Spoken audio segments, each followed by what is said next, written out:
বন্ধুসব এজোপা কি গছ জানেনে? এজোপা হ'ল ডিম্বৰু গছ। বহল বহল পাতৰ এজোপা ডিম্বৰু গছ। এই গছজোপাও এতিয়া দুষ্প্ৰাপ্যৰ গৰাহত। ক্ৰমশ গছজোপা নাইকিয়া হৈ গৈছে। এয়া ডিম্বৰু ফল। খাই কোনে কোনে পাইছে ক'ব। দেখিছেনে? এইটো হ'ল এটা ডিম্বৰু ফল।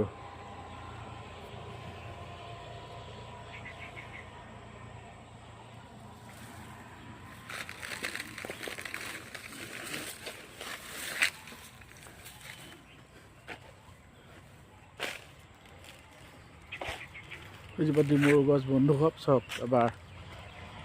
বহল বহল পাতৰ এজোপা আমাৰ থলুৱা ফলৰ উদ্ভিদ ডিম্বৰু। আজি আপোনালোকসকলে আগবঢ়ালোঁ।